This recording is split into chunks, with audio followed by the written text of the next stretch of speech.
নমস্কার, নিউজ 18 প্রাইমে আপনাদের সঙ্গে রয়েছি আমি সান্নিক। প্রথমেই এই আরজিকরের আবহে একটা বিস্ফোরক অডিও ক্লিপ শোনাবো।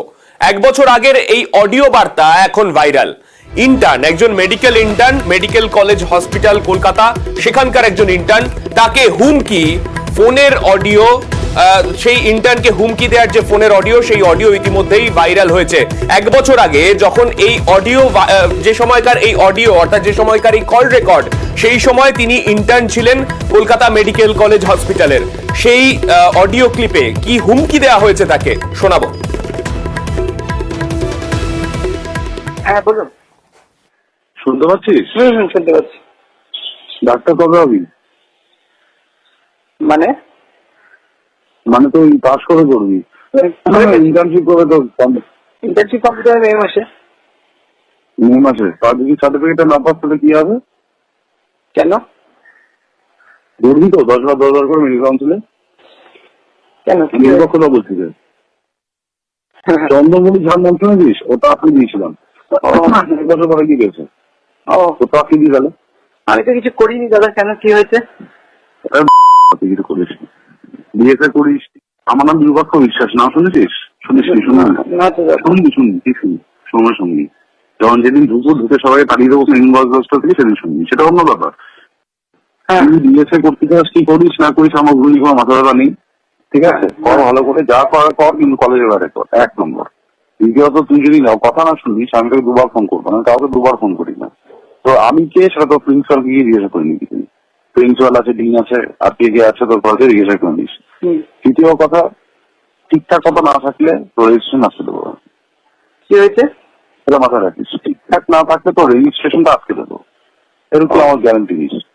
ঠিক আছে? 1 বছর কোর্টে করবি। চাস এসব নাকি যাস না? কোনটা?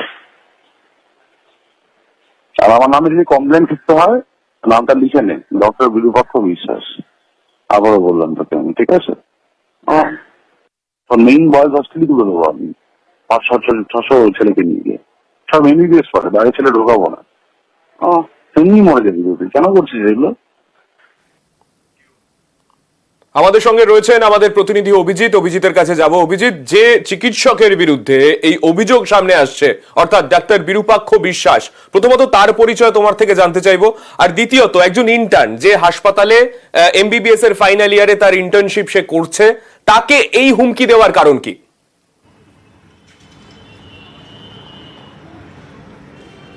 প্রথমেই বলে রাখি সান্নিক, যে এই ডক্টর বিরূপাক্ষ বিশ্বাস কামারহাটি সাগর দত্ত মেডিকেল কলেজ থেকে এমবিবিএস পাস করে এবং তারপরে বর্ধমান মেডিকেল কলেজ থেকে প্যাথোলজিতে এমডি পাস করে।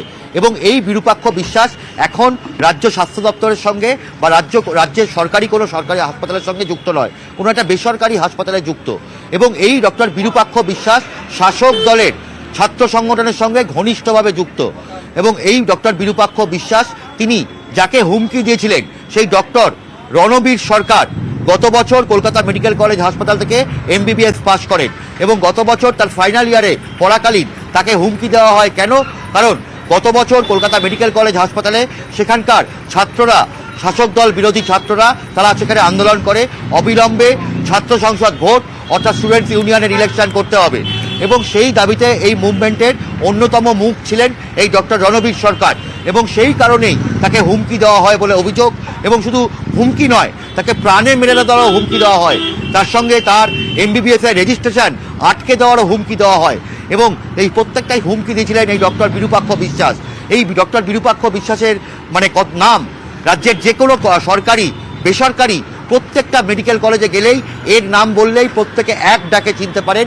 কারণ এই বিরূপাক্ষ বিশ্বাস বর্তমানে কোনো সরকারি হাসপাতালের সঙ্গে যুক্ত না থাকলেও, স্বাস্থ্য দপ্তরের সঙ্গে যুক্ত না থাকলেও, তার এতটাই প্রভাব স্বাস্থ্য দপ্তরে, এমনকি রাজ্যের বিভিন্ন সরকারি হাসপাতালগুলোতে, মেডিকেল কলেজগুলোতে তার এতটাই প্রভাব রয়েছে যে তার নামে অনেকেই ভয় পেয়ে যায়। এবং তিনি যখন হুমকি দেন, তিনি তার সোশ্যাল মিডিয়াতেও এমনভাবে হুমকি দিয়েছেন এই ছাত্রদেরকে যে তার বিরুদ্ধাচরণ করলে বা শাসক দলের ছাত্র সংগঠনের বিরুদ্ধাচরণ করলে তাদের তিনি সমস্ত কিছু আটকে দেবেন। এবং একই সঙ্গে তিনি বলেছেন যে প্রিন্সিপাল, সুপার, ডিন কাউকে বলেই কিছু করতে পারা যাবে না, সব তার হাতে রয়েছে। এমনকি 1 বছর ধরে যদি আদালতেও কেউ যায়, আদালতে তাকে ঘুরপাক খেতে হবে, কেউ কিচ্ছু করতে পারবে না। এবং গত বছরও তিনি আরজিকর হাসপাতালে সেখানকার একজন ইন্টার্নের ক্ষেত্রে অভিযোগ উঠেছিল যে তার সার্টিফিকেট আটকে দেওয়া হয়েছিল, তার রেজিস্ট্রেশন আটকে দেওয়া হয়েছিল, সেক্ষেত্রেও নাম উঠেছিল এই ডক্টর বিরূপাক্ষ বিশ্বাসের। সান্নিক। ধন্যবাদ অভিজিৎ। আর এইদিকে এই ডাক্তার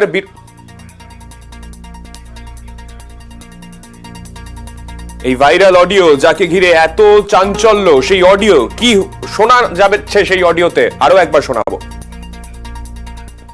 হ্যাঁ বলুন। শুনতে পাচ্ছিস? শুনতে পাচ্ছি। ডাক্তার কবে হবি? মানে মানে তো পাস করে করবি, ইন্টার্নশিপ করে তো ইন্টার্নশিপ কমপ্লিট হবে মে মাসে। মে মাসে? তার যদি সার্টিফিকেটটা না পাস তাহলে কি হবে? কেন ধরবি তো 10,000 করে মেডিকেল কাউন্সিলে? কেন নিরপেক্ষতা বলছি যে চন্দ্রমণি ঝাড় নাম শুনেছিস? ওটা আপনি দিয়েছিলাম 1 বছর পরে কি গেছে? ওটা আপনি দিয়ে গেল। আমি তো কিছু করিনি দাদা, কেন কি হয়েছে? কিছু করিস বিএসএ করিস? আমার নাম বিরূপাক্ষ বিশ্বাস, না শুনেছিস? শুনিস? না তো দাদা। শুনবি কি শুনি সময় শুনবি। যখন যেদিন ঢুকে সবাই পাঠিয়ে দেবো মেন বস থেকে, সেদিন শুনবি, সেটা অন্য ব্যাপার। তুই বিএসএ করতে চাস, কি করিস না করিস আমার ভুলি কোনো মাথা ব্যথা নেই, ঠিক আছে? কর ভালো করে, যা করার কর, কিন্তু কলেজের বাইরে কর, 1 নম্বর। দ্বিতীয়ত তুই যদি কথা না শুনিস আমি তোকে 2বার ফোন করবো, আমি কাউকে 2বার ফোন করি না। তো আমি কে সেটা তো প্রিন্সিপালকে গিয়ে জিজ্ঞাসা করে নিবি। প্রিন্সিপাল আছে, ডিন আছে, আর কে আছে তোর কলেজে জিজ্ঞাসা করে নিস। তৃতীয় কথা, ঠিকঠাক কথা না থাকলে তোর রেজিস্ট্রেশন আসতে দেবো। কি হয়েছে এটা মাথায় রাখিস, ঠিকঠাক না থাকলে তোর রেজিস্ট্রেশনটা আজকে দেবো, এরকম আমার গ্যারান্টি দিস, ঠিক আছে?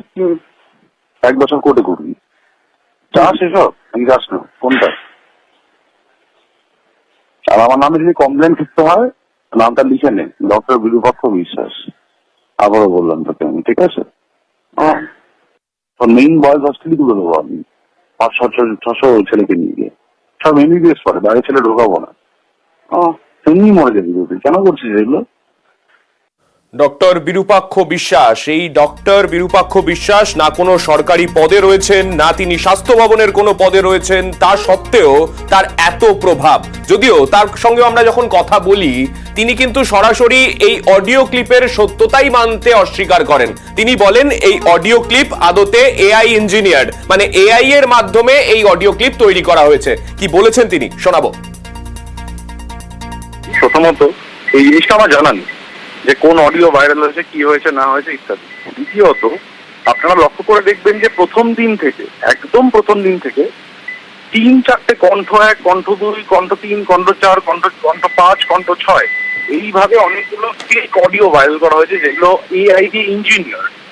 অতএব কিছু মানুষ যারা রাজনীতির উপরে রুটি শেখে, রাজনৈতিক আগুনের উপরে রুটি শেখে, তারা আজকে এই জিনিসগুলো বের করে তারা ঝুট ঝামেলা করার চেষ্টা করছে। আমার যেটা বক্তব্য, এইটা আমার গলা নয়, প্রথম সে করে কিছু প্রভাবশালী ব্যক্তি আমার উপরে এই জিনিসটা চাপানোর চেষ্টা করছে। যে চিকিৎসক সেই সময় ইন্টার্ন ছিলেন তার পরিচয় আমরা প্রথমে দেখাইনি, কিন্তু তার সঙ্গেও তারপরে আমরা কথা বলি। তিনি নিজের নাম বলেন চিকিৎসক, অর্থাৎ ডক্টর রণবীর সরকার। রণবীর সরকার কিন্তু দাবি করেন এই গলা ডক্টর বিরূপাক্ষ বিশ্বাসেরই। তিনি স্পষ্ট বলেন তার ফোনেও এখনো রয়েছে সেই অডিও ক্লিপ। কি বলেছেন তিনি শোনাবো।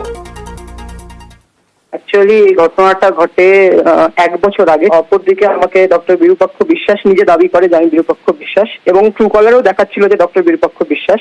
আমাকে ওরা বলে যে রেজিস্ট্রেশন আটকে দেবো, কলেজে যদি বেশি বাড়াবাড়ি করো তো রেজিস্ট্রেশন আটকে দেবো। তো সেরকম একটা হুমকি আমাকে দেয়। এটা অ্যাকচুয়ালি আমাদের সবার জন্য ছিল। কিছুদিন আগেই আমি একজন অনশনরত ছাত্র ছিলাম মেডিকেল কলেজে, ইউনিয়নের দাবিতে একটা আমাদের অনশন হয়েছিল, একটা আন্দোলন হয়েছিল। এই ফোনটা আসার কয়েকদিন আগে আমরা কলেজের দালাল চক্রের বিরুদ্ধে প্রিন্সিপাল এবং ডিনের কাছে দাবিগুলো জানিয়েছিলাম। বিরূপাক্ষর কথা যে ডিনকে প্রিন্সিপালকে বলেও কোনো লাভ নেই, এটা এখন সত্যি প্রমাণিত হয়েছে। ফোনটার পরে আমি একটু ট্রমাটাইজ হয়ে গেছিলাম। আমি বুঝতে পেরেছিলাম যে আমি কলেজের মধ্যেই সুরক্ষিত না। প্রত্যেকটা গোষ্ঠী, তৃণমূলের যতগুলো গোষ্ঠী আছে প্রত্যেকের মধ্যেই এরকম ধরনের গুন্ডা আছে। তার বিরুদ্ধে আইনের আশ্রয় নেওয়ার লোকের অভাব নেই। আমাকে কিছু করতে হবে না।